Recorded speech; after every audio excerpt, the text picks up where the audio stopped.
예, 늘 뵙는 분들인데 갑자기 이렇게 소개를 받으니까 거리가 확 멀어진 것 같은 느낌이 듭니다. 이제 여기 이 두레교에 출석한 지 2달 조금 넘은 새신자입니다.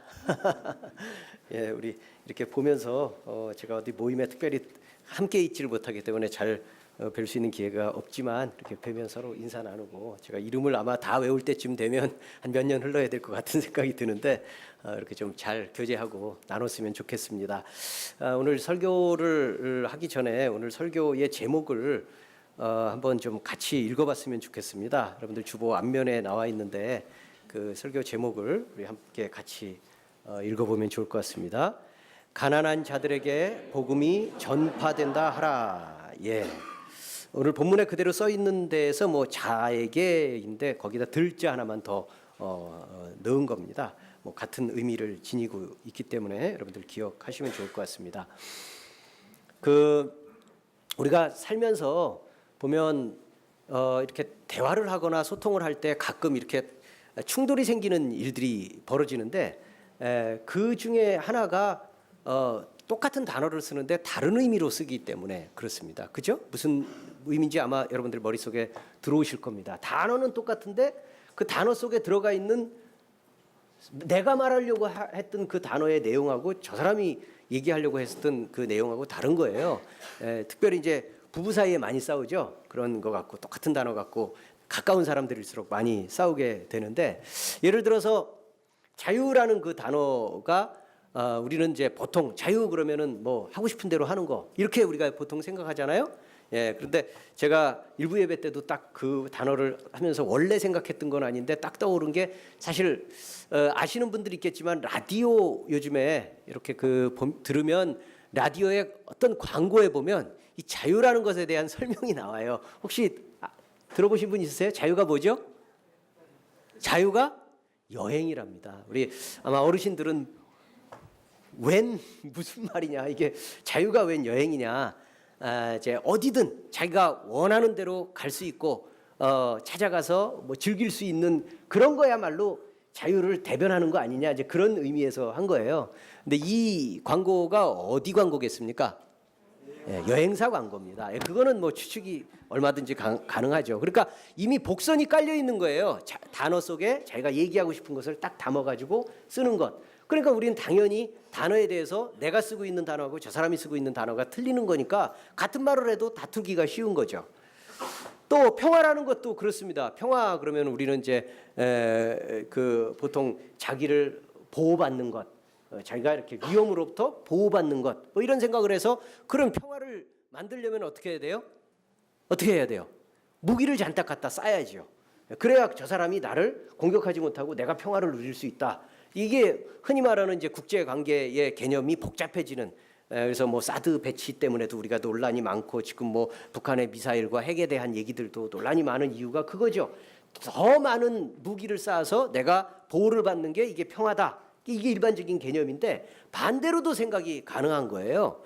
보호 본능은 나만 있는 게 아니라 저 사람도 있기 때문에 오히려 상대방의 위협을 덜어주는 게 평화다, 이렇게 생각할 수도 있습니다. 굉장히 이 개념이 바뀌어 있죠.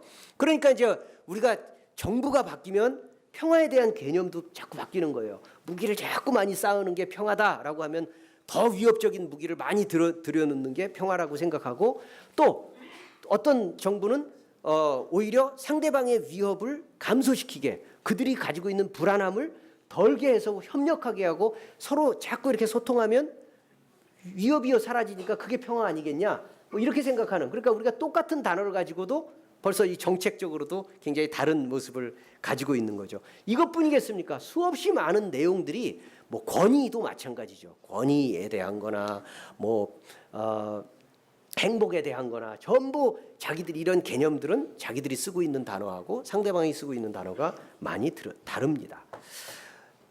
우리는 이 신앙생활을 하고 있는 그리스도인들로서 그리스도를 믿고 따르는 우리 역시도 사실은 같은 단어를 다르게 쓰는 경우가 많습니다.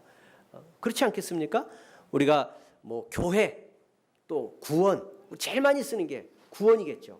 구원 그러면 아마 100명이면 100개의 생각들이 올라올 거고요. 이 말풍선을 이렇게 써 보면 아마 이 정답이라고 하는 일반적으로 규정하고 있는 그 구원의 개념하고 실제로 내가 머릿속에 기억하고 있는 그 구원의 개념하고 많이 다를 겁니다. 그만큼 우리는 동상이몽을 살아가고 있는 게 사실입니다. 근데 오늘 본문을 살펴보면 다른 사람이 아닌 요한마저도, 세례 요한이라고 하는 이 요한마저도 다른 개념, 하나님을 믿고 예수님을 따라가는 데 있어서 다른 개념을 가지고 있다라는 것을 발견하게 됩니다.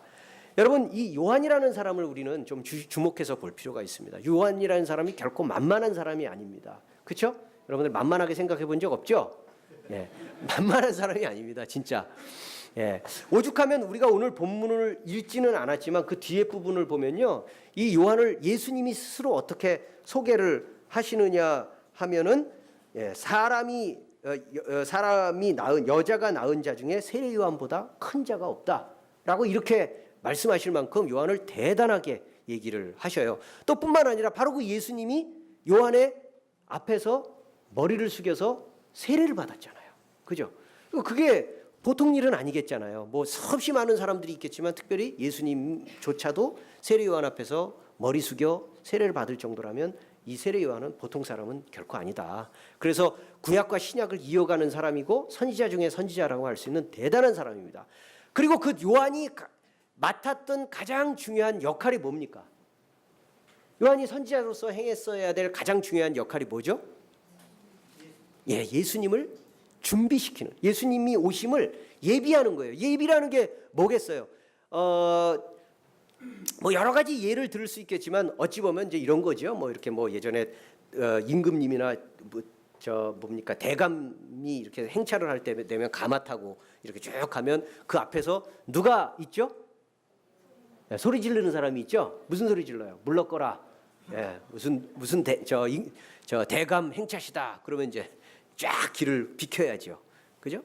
그런 역할, 자기가 이끌어가는 분이 누구다라는 것에 대한 소개를 하는 역할을 정확하게 사람들이 이해하도록 누군지 잘 모르는 사람들에게 소개하는 역할. 그래서 준비시키는, 마음의 준비를 해서 기대하게 하는, 그리고 그분을 맞게 하는 그런 의미에서의 요한이라고 하면 메시아 되신 예수님이 굉장히 중요한 분이라면 당연히 그분을 예비하는 역할로서의 세례 요한의 역할이라는 건 대단히 중요한 거죠. 그죠? 예, 그렇습니다. 그렇기 때문에 요한은 이 부분을, 그래서 이제 이 요한에게 있어서의 머릿속에는 언제나 이 사명을 잊어버린 적이 없습니다. 나는 예수님을 예비한 자다. 나는 예수님을 전해야 될 사람이다. 나는 예수님이 하셔야 될 일을 준비시키는 사람이다. 뭐 이렇게 얘기를 할 수 있습니다. 여러분, 우리 한번 그 성경을 다른 곳을 한번 찾아볼까요? 마태복음 그 조금 앞에를 보시면요, 4장 17절부터 한번 보실래요? 4장 17절만 보겠습니다. 4장 17절. 조금 앞이니까 금세 찾으. 4장 17절 우리 큰 소리로 같이 읽습니다. 시작. 이때부터 예수께서 비로소 전파하여 이르시되 회개하라 천국이 가까이 왔느니라 하시더라. 회개하라 천국이 가까이 왔느니라. 자, 조금 더 앞에 3장을 보십시오. 3장 1절 2절입니다. 3장 1절 2절 우리 또 같이 한번 읽어봅니다. 시작. 그때 세례 요한이 이르러 유대 광야에서 전파하여 말하되 회개하라 천국이 가까이 왔느니라 하였으니. 여러분, 지금 세례 요한의 메시지하고 예수님의 메시지가 다릅니까? 같습니까? 같죠? 똑같습니다. 똑같이 회개하라 천국이 가까웠다.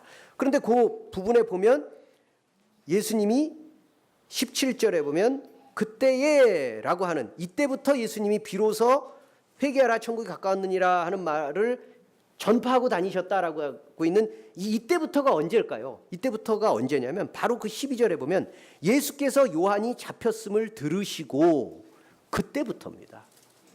여러분, 굉장히 중요한 얘기입니다. 예수님조차도 어찌 보면 세례 요한이 전했던 그 메시지에서 하나도 벗어나지 않는 그 메시지를 전했다는 거예요. 다시 말하면 예수님조차도 당신이 행해야 될 공생애를 언제부터 시작하느냐 하면 세례 요한이 잡혀 들어가서 더 이상 세례 요한은 활동을 할 수 없다고 판단되었을 그 시점부터 시작했다. 여러분, 그럼 어쩌면서 보면 어떻게 보면 예수님이 세례 요한 뒤를 잇는 것처럼도 보이잖아요. 그죠? 그럴 정도로 세례 요한의 역할은 예수님의 역할과 행했던 일들과 굉장히 밀접한 관계를 가지고 있을 만큼 세례 요한은 대단한 사람입니다. 근데 여러분, 방금 우리가 읽었던 4장 12절에서도 봤듯이 세례 요한이 갑자기 체포됩니다. 왜 체포되죠? 우리가 잘 알다시피 세례 요한이 시국 사건에 연루가 됐어요. 세례 요한이 그 당시에 임금이었던 헤롯 왕이 자기의 본처가 있었는데 본처를 내쫓고 자기 이복 동생이 그 빌립이라는 이복 동생이 있었는데 빌립의 부인 헤로디아라고 하는 그 여자를 자기가 강제로 취한 거죠. 그래서 이름이 헤로디아인데 이 헤로디아가 원래 이름은 아니었던 것 같고 헤롯이 데리고 와서 취해서 이름을 바꿔놓은 것 같아요. 그래서 헤로디아 이렇게 이름을 비슷하게 바꿨죠.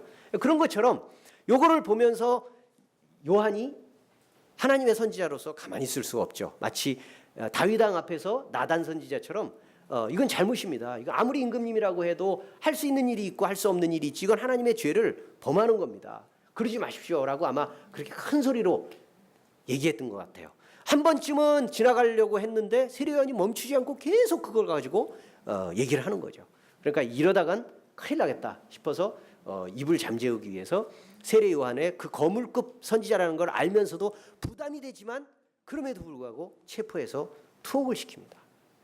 자, 체포돼서 투옥되어 있는 세례 요한이지만 여전히 관심사는 동일합니다. 뭘까요?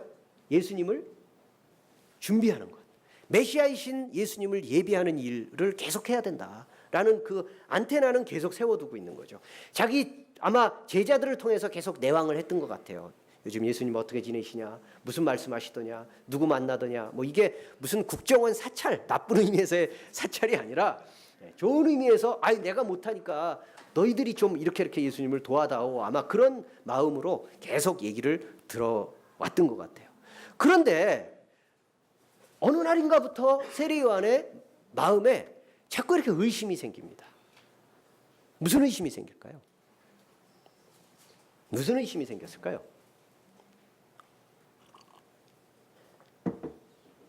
이거 내가 메시아를 예비한다고 했는데 이분이 진짜 메시아가 맞나?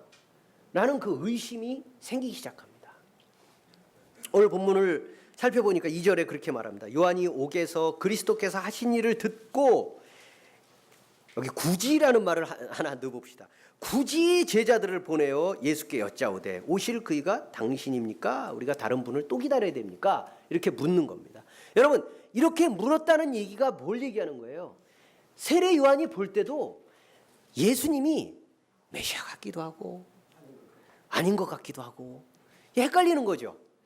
자기는 분명히 메시아라고 믿었고 여러 가지 뭐 성령의 은혜나 뭐 그런 것들 속에 메시아다라고 지금까지도 자기가 그렇게 열심히 했는데 자기도 헷갈리는 거예요. 그러면 자기가 볼 때 예수님이 뭔가 메시아로서 시답지 않은 모습이 있다는 거죠.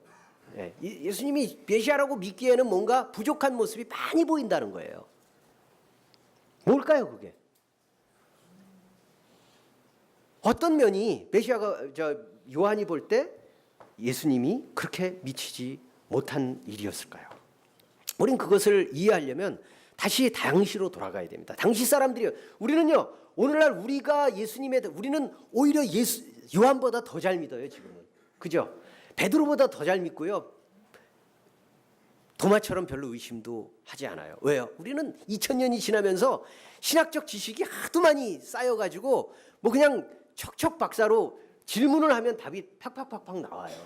그래서 우리가 마치 세례 요한보다 더 대단하게 예수님을 잘 믿는 것처럼 보이는데 그런지 아닌지는 이제 2000년 전으로 다시 돌아가 봐야 압니다.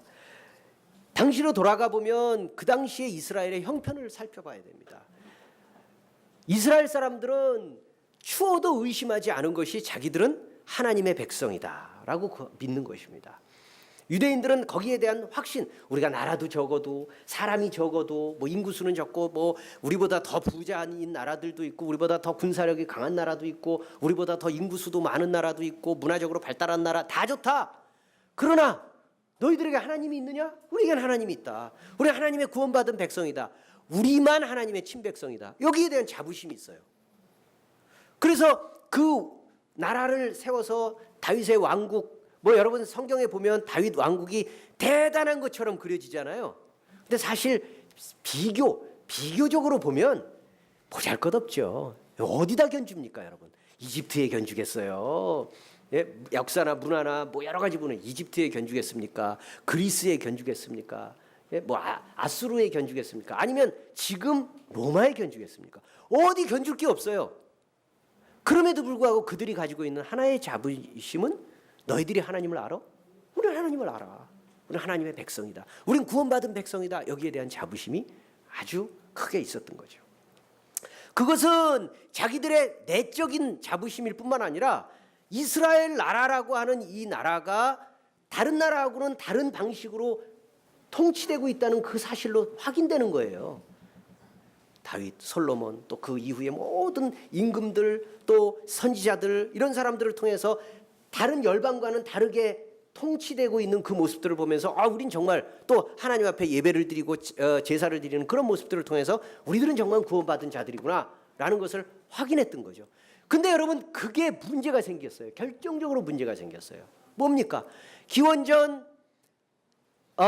600 몇 년인지 정확하게는 저 기억하는데 600여 년 전에, 그러니까 예수님이 태어나시기 전 600여 년 전에 북왕국 이스라엘이 먼저 멸망하고요. 그 다음에 400여 년 전에 486년인가 하여간 400여 년 전에 남유다도 멸망을 합니다. 그럴 수 있지. 나라라는 건 항상 망하기도 하고 흥하기도 하는 거니까. 근데 이스라엘 백성들에게 있어서는 이게 일반적인 나라가 아니잖아요. 하나님의 나라잖아요, 이게. 그들이 가지고 있었던 굉장히 큰 자부심 중에 하나가 우리에게는 성전이 있다. 우리는 법궤가 있다. 하나님의 백성이다. 우린 제사를 드린다. 다윗의 후손이다. 이 믿음이 있는데 그 나라가 외적에 의해서 짓밟힘을 당하죠.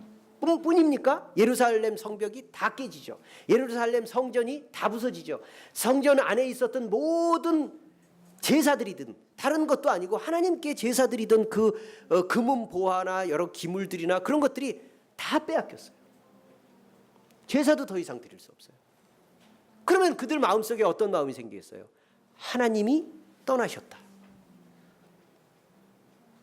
여러분 우리 그런 마음 안 가? 입장 바꿔놓고 생각하면 교회가 아주 풍비박산이 나버렸다. 다 깨지고 여기 있던 모든 기물들을 다 팔아치웠다. 우리 마음속에 그게 그냥 뭐 새롭게 또 교회 하나 시작하지 이런 마음이 생기는 게 아니라 하나님이 떠나셨다. 버림받았다. 이런 마음을 갖게 됩니다. 그럴 것 같죠? 유대인들의 충격은 대단했습니다. 그러니까 그때부터 어떤 마음을 갖겠어요? 하나님의 나라 다시 재건될 다윗의 왕국에 대한 기대를 갖고 있는 거죠. 그리고 재건될 그 메시아의 왕국, 재건될 다윗의 나라, 하나님의 나라는 반드시 메시아라고 하는 하나님의 보내신 일꾼을 통해서 재건될 것이다. 이 믿음을 갖기 시작했어요. 그리고 그 믿음은 성경이 뒷받침하고 있어요. 그게 10년이 지나고 20년이 지나고 50년이 지나고 100년이 지나고 200년이 지나고 300년이 지나고 400년이 지나고 500년이 지났어요. 무지긴 세월이죠. 500살 사신 분 계세요 지금 혹시 여기? 500살 사신 분 없죠. 그렇게 오랜 세월을 계속 기대만 하는 겁니다. 기대만 하는 거예요. 계속 할아버지가 죽으면서 아버지가 죽으면서 엄마가 죽으면서 야 이런 신앙이 있단다. 간직해라. 그 아버지가 돌아가시고 그 할아버지가 돌아가시고 그 손주가 죽고 그 아들이 또 죽고 손녀가 죽고 또 그 손녀가 또 죽고 또 죽고 또 죽고 또 죽어도 메시아의 나라는 오지 않아요. 다윗의 왕국이 재건되는 소식을 들을 수가 없어요. 그러면 이 사람들 마음속에 기대가 깨지면서 하나님이 정말 버리셨구나 라는 절망이 생길 것이고 그러나 그럴수록 또 한편으로는 그래도 오실 거야. 성경이 약속하고 있지 않냐. 그래도 오실 거야 라는 기대가 두 가지가 다 양립이 됐겠죠. 어쨌든 믿음이 좋은 유대인들은 오실 것에 대한 기대를 그럴수록 많이 가졌습니다. 메시아가 오실 거야. 이 세상은 끝장날 거야. 우리 그 어르신들 예전에 그런 말씀 많이 하시죠. 나라가 이렇게 혼란이 오고 벌어지지 않을 만한 일들이 벌어지면 말세야, 이런 말 많이 썼던 것처럼 똑같은 거예요. 하나님이 구원하실 것이다. 그날이 올 거야. 조금만 더 견디자. 자, 그들이 대표적으로 가지고 있었던 기대, 메시아와 메시아 왕국에 대한 기대는 어떤 것이었을까요? 가장 대표적인 것은 당연히 정치적인 왕국입니다. 여러분, 이것은 이상하게 보실 게 아니에요. 유대인들이 그것을 가진 것은 신앙이 없어서가 아닙니다. 영적이지 않아서가 아닙니다. 당연한 거예요. 왜요? 이스라엘 하나님 나라가 다윗 때도 왕국으로 있었단 말이에요. 그죠? 정치적인 왕국으로 있었어요. 그리고 거기에 다윗 왕국이라고 얘기하자면 다윗이 임금이었었어요. 정치적인 지도자였어요. 그러니까 당연히 지금 외세인 못된 로마를 물리치고, 그리고 방금 세례 요한도 이렇게 비판할 만큼 못된 독재자 저 헤롯을 쫓아내고 이스라엘을 재건할 강력한 정치적 지도자로서의 메시아를 기대하는 건 정당한 겁니다. 요한은 어땠을까요? 그런 사람들만 있었던 게 아니라 요한과 같이 정치적인 지도자는 아닐지라도 그럼에도 불구하고 적어도 메시아라면 분명히 이렇게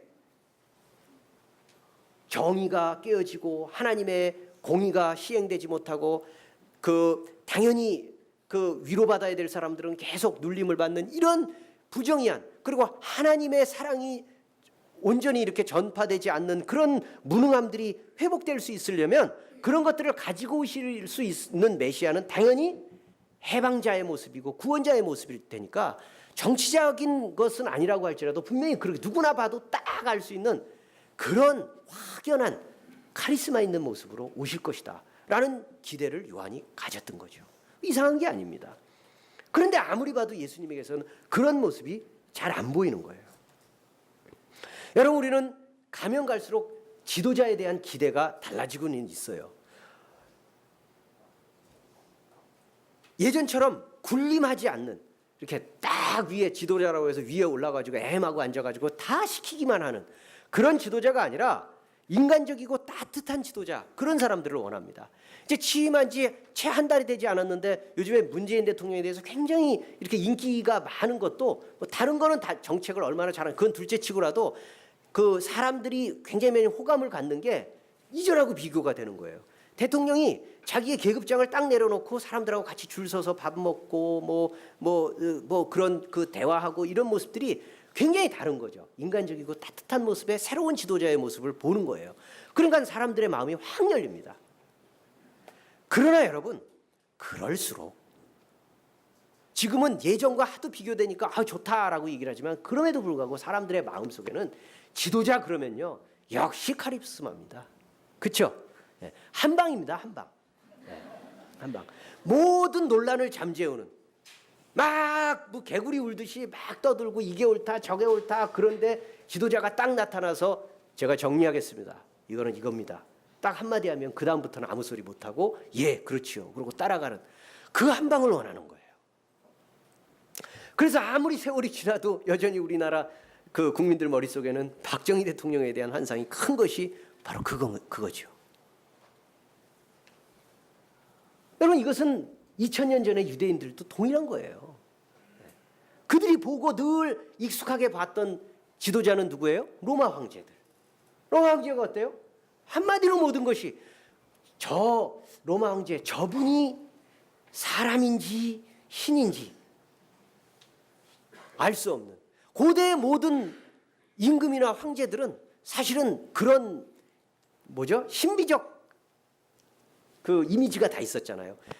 사람이냐 신이냐 알 수 없는 그 경계선에 있는 사람들이 바로 정치 지도자란 말이에요. 로마 황제도 그랬고, 자기들을 얼마 전에 통치했었던 그리스의 알렉산더 대왕도 그랬고, 모든 정치 지도자라면 적어도 이런 모습이 있어야 된다는 거죠. 근데 예수님에게서는 별로 그런 모습이 보이지 않는다는 겁니다. 최소한 조용기 목사님 같은 그런 뭐 좀 종교적 카리스마라도 있어야 되는데 예수님에게는 아마 그런 모습도 안 보였던 것 같습니다. 그러니까 요한은 시간이 가면 갈수록 시험에 빠집니다. 이거 내가 잘못 소개한 것 같다. 내가 잘못 알았나 보다.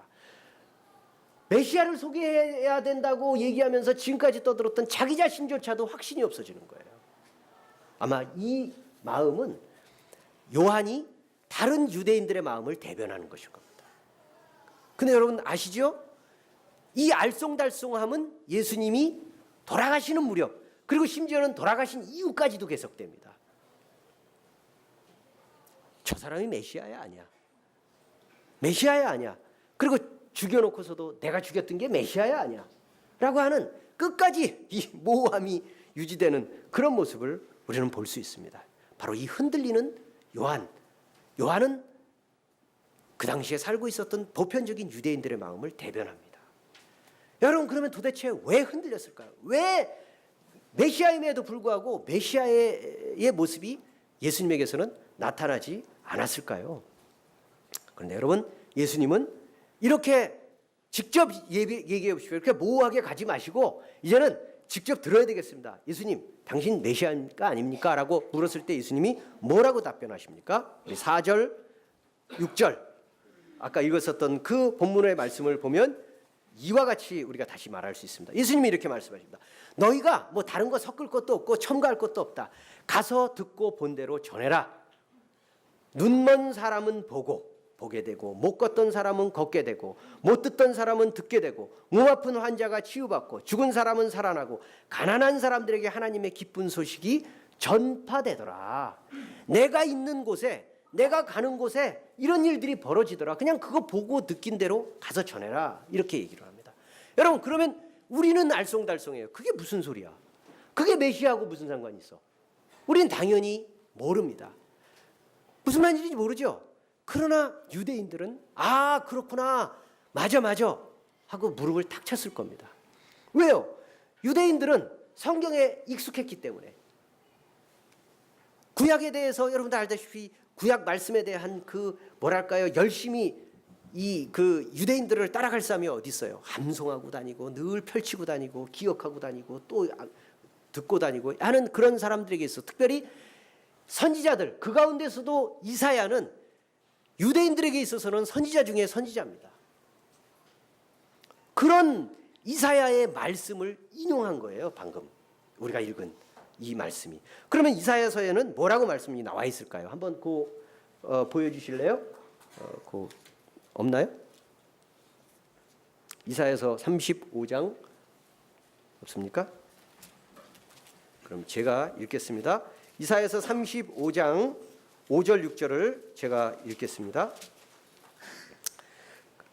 그때에 맹인의 눈이 밝을 것이며 못 듣는 사람의 귀가 열릴 것이며 그때에 저는 자는 사슴같이 뛸 것이며 말 못하는 자의 혀는 노래하리니 이는 광야에서 물이 솟겠고 사막에서 시내가 흐를 것임이라. 비슷하지요? 예. 바로 이 말씀과 이사야서 61장 1절의 말씀이 합쳐져서 지금 본문의 말씀처럼 예수님이 인용한 겁니다. 자, 메시아가 오면 이런 일이 벌어진다 그랬지?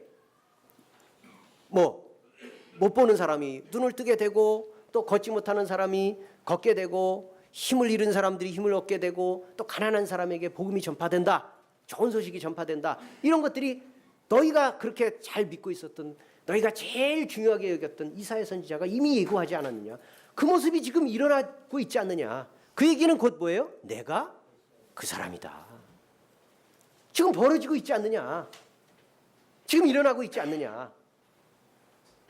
근데 여러분, 우리는 이상해요.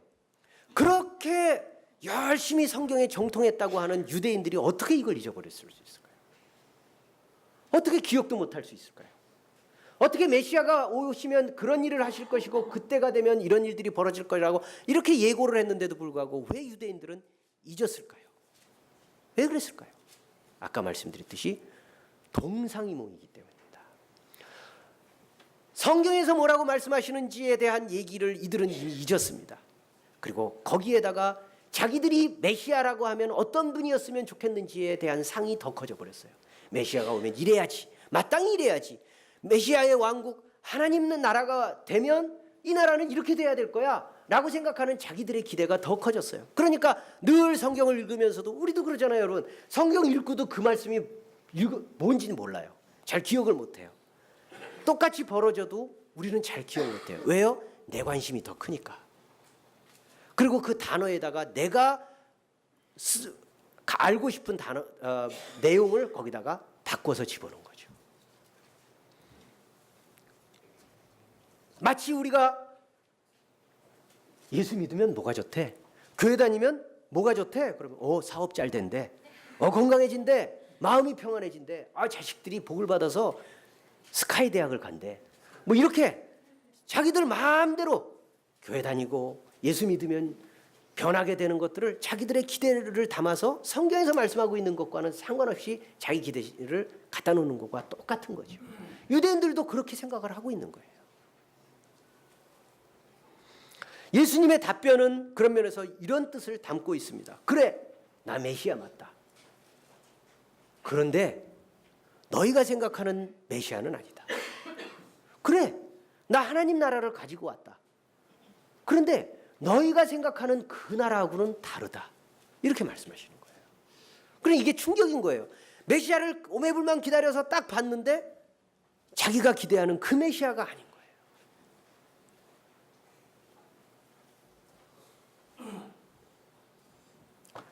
자, 그런데 예수님이 그러면 말씀하시는 메시아, 예수님이 말씀하시는 그 나라는 어떤 나라입니까? 예수님이 스스로 이사야서를 통해서 말씀하시는 거는 이런 거죠. 가난하고 아프고 또 온갖 차별을 받아서 서글픈 사람들의 마음과 몸이, 삶이 회복되고 사람 대접받지 못했던 사람들이 사람 대접받게 되는 일들이 생기는 일들이, 그런 일들이 생기는 것을 볼 때 깨달으라는 겁니다. 뭘? 아하, 하나님 나라가 왔구나.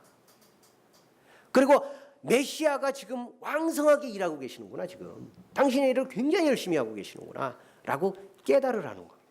그리고 그것은 2000년 전에 유대인들에게만 말씀하시는 것이 아니라 그 예수님의 그 당시의 신앙을 여전히 이어받은 우리에게도 동일하게 예수님은 말씀하시는 겁니다. 지금 그런 일들이 벌어지고 있느냐? 지금 그런 일들이 왕성하게 일어나고 있느냐? 그리고 그런 일들에 참여하고 있느냐? 그건 하나님 나라가 임했다. 메시아는 여기서 지금 왕성하게 일하고 있다. 이렇게 말씀하시는 겁니다.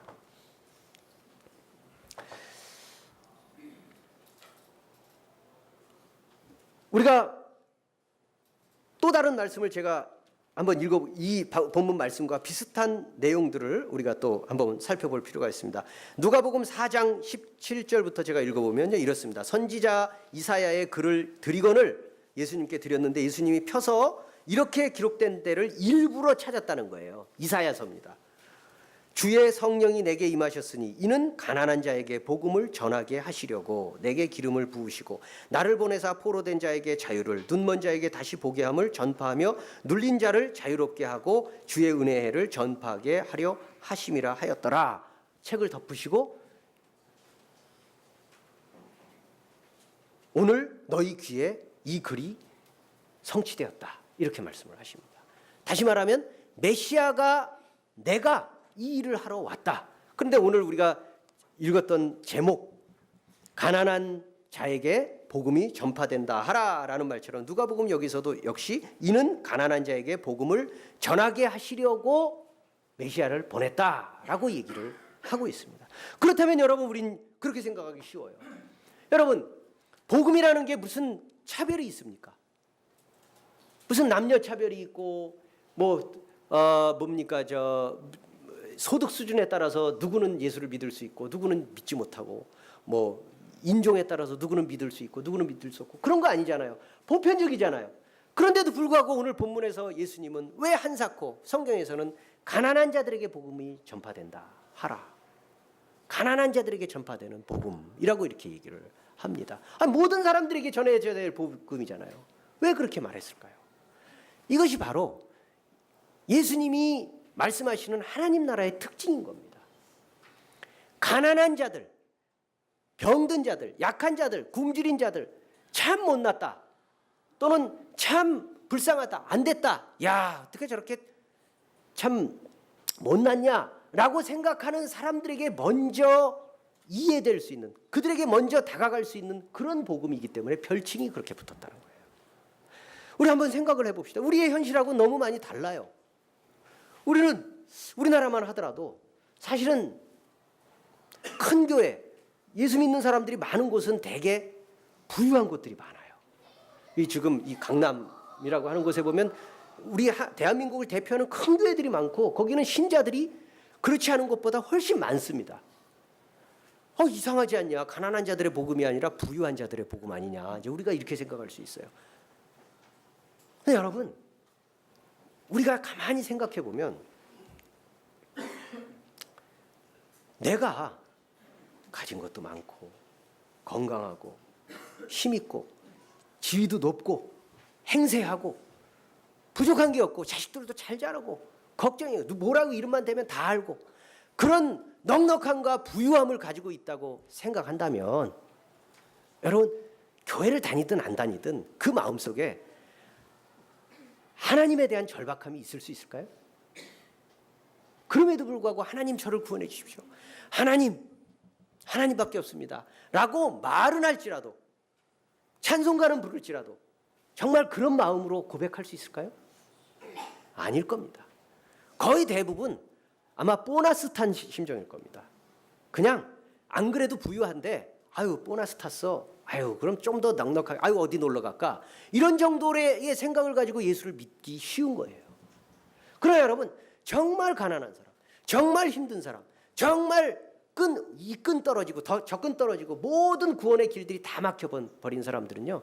그럴 때 하나님의 말씀, 하나님의 복음들이 전해졌을 때 마른 땅에 불 붙듯이 확 옮겨 붙을 수 있는 겁니다. 그래서 가난한 자들의 복음입니다. 약한 자들의 복음이라고 예수님은 그렇게 말씀하십니다.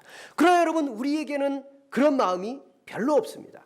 우리는 오히려 습관적으로 나보다 한 단계 아래 사람들을 깔아보는 그런 경향들이 있습니다. 나보다 경제적으로나 사회적으로나 지위적으로나 지식적으로나 모든 부분들이 부족한 사람들을 우리는 한 단계 아래로 내려다보면서 그들이 나는 그들과 다르다. 그걸 참 고맙게 생각한다. 내가 저 사람하고 다른 것이 참 고맙다라는 생각을 우리 마음에 은근히 가지고 있는 것이 저와 여러분들의 본 모습입니다. 그러나 예수님은 오늘 본문의 말씀을 통해서 오히려 이렇게 말씀합니다. 너희가 그들을 망각하면 자칫 잘못하면 그러다가 너희가 하나님의 나라를 놓치는 수가 있다라고 말씀하는 것입니다. 마태복음 21장 31절을 읽으면 이런 본문이 나옵니다. 제가 읽겠습니다. 21장 31절입니다. 내가 진실로 너희에게 이르노니 세리들과 창녀들이 너희보다 먼저 하나님 나라에 들어가리라. 예수님의 말씀입니다. 예수님이 정확하게 그렇게 말씀하십니다. 너희들이 우습게 여기고 너희들이 저게 사람이야? 라고 생각하면서 우습게 여기는 그런 사람들이 오히려 하나님 나라에 가깝다. 하나님 나라에 먼저 들어가리라. 이렇게 말씀하고 있습니다. 여러분 우리는 물어야 됩니다. 그럼 도대체 왜 하나님 나라가 이렇게 헐벗고 굶주리고 아프고 슬픈 사람들하고 무슨 관계가 있습니까?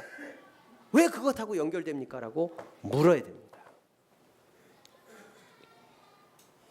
왜 그러냐면 헐벗고 굶주리고 아프고 슬픈 사람들의 그 현실이 사실은 우리 본 모습이기 때문입니다.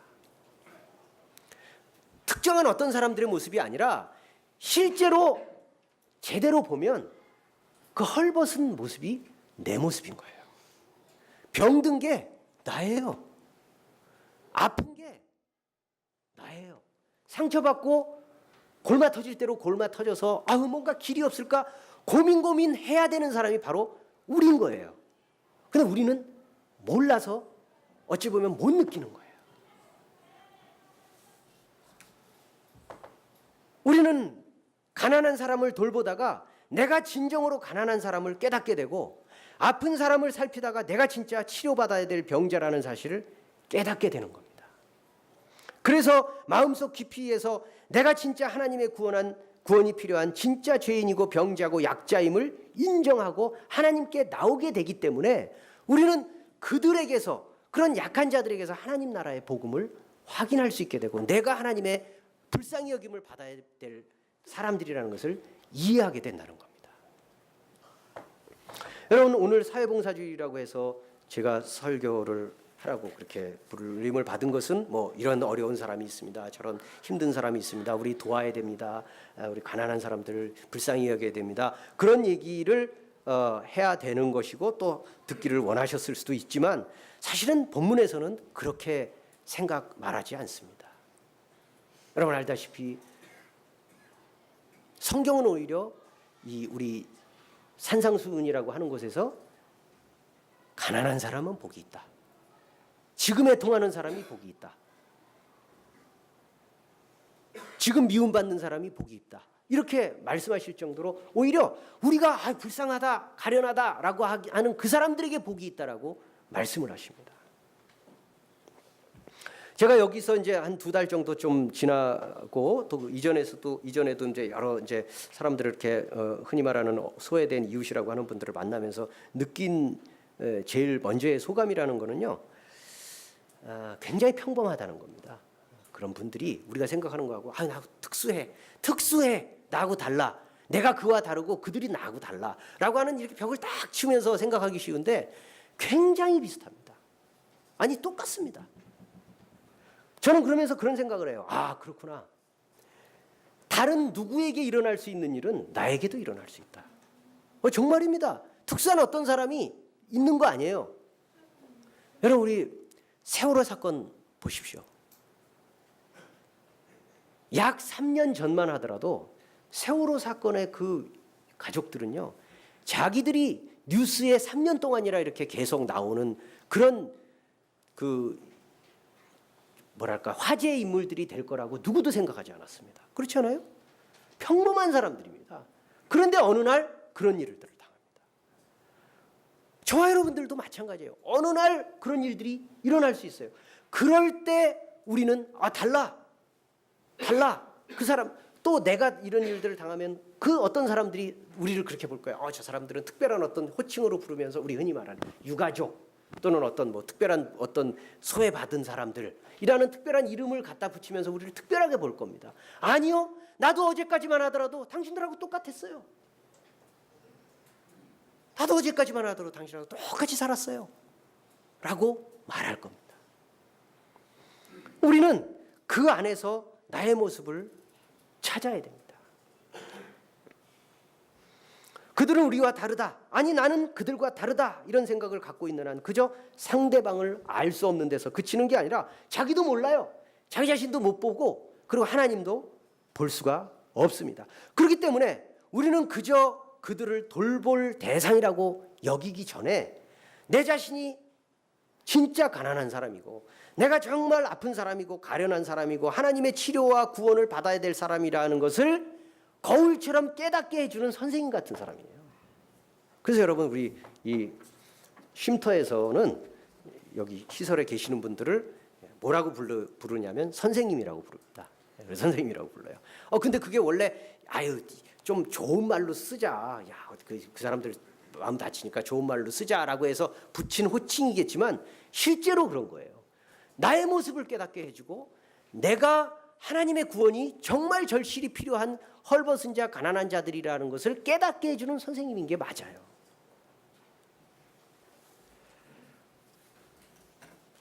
그래서 여러분 우리가 소외된 이웃들의 여러모로 무너진 모습들, 깨어진 형상들을 보면서 그것이 바로 내 모습이라는 것을 깨닫게 하는 거울이라는 것을 우리가 이해하는 것이 오늘 본문에 예수님께서 말씀하시는 바로 정확한 취지입니다. 여러분 오늘 사회봉사주일이라고 해서 우리가 여러 가지 이렇게 나눠져서 또는 오늘 참여하지 못한다고 하더라도 우리는 각자 여러 가지 어떤 삶의 터전에서 우리의 도움이 필요한 우리의 만남이 필요한 이웃들을 만날 수 있을 것이고 또 그런 것들을 열심히 행하실 겁니다. 좋은 일이고 훌륭한 일입니다. 그러나 여러분 명심해야 될 것은 그리스도인들에게 있어서 이러한 삶은 1차적으로 자선이나 동정이나 선행이 아닙니다. 절대 자선이나 선행이 아닙니다. 왜냐? 그 말 자체가 차이가 있다는 얘기입니다. 내가 동정을 베푸는 것이고 그는 동정을 받아야 될 사람이라는 생각을 갖고 있어요. 다시 말하면 나는 그들과 다르다. 나는 베풀 수 있는 능력이 있는 것이고 그 사람은 베풀을 받을 만한 그런 열악한 처지에 있는 사람들이다라고 생각하는 것은 그리스도께서 우리에게 원하시는 마음이 아닙니다. 오히려 그들을 통해서 우리는 하나님 나라를 더 많이 경험하고 하나님의 구원이 내게도 임했다라는 사실을 우리가 깨우치게 되는 그런 하나님 나라의 경험이라는 믿음을 가지고 만나는 것이 옳은 것입니다. 우리는 오늘도 여러 가지 현장에서 다양한 모습으로 이웃들을 만날 때 그들을 통해서 나와 다르다라는 생각보다는 얼마나 같은지, 그리고 짧은 시간이겠지만 그 모습 속에서 내가 가난하고 내가 비통하고 내가 애통함 속에서 하나님을 만나야 될 그런 모습들을 우리가 발견한다면 오늘의 이 시간이 단순하게 어떤 짧은 하나의 순간이 아니라 하나님의 구원을 경험하는 놀라운 은혜의 시간이 될 것입니다. 교회는 무엇이냐? 교회라고 하는 것은 바로 이러한 사람들, 이 슬픈, 아프고 굶주리고 슬픈 사람들을 어떻게 대하느냐를 통해서 나도 교회도 회복되고 그 과정에서 하나님 나라가 드러나는 것을 경험하는 현장이 바로 교회입니다. 그것을 깨닫게 되는 뜻깊은 사회봉사 주일이 되기를 바랍니다.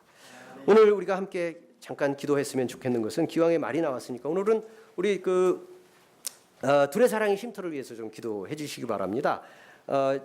좀 함께 기도해 주실 기도 제목을 두 가지를 여러분들이 여기를 지나서라도 계속 좀 가져주셨으면 좋겠는 것이, 한 가지는 분명히 이분들이 자기들의 삶을 회복하는 것이죠.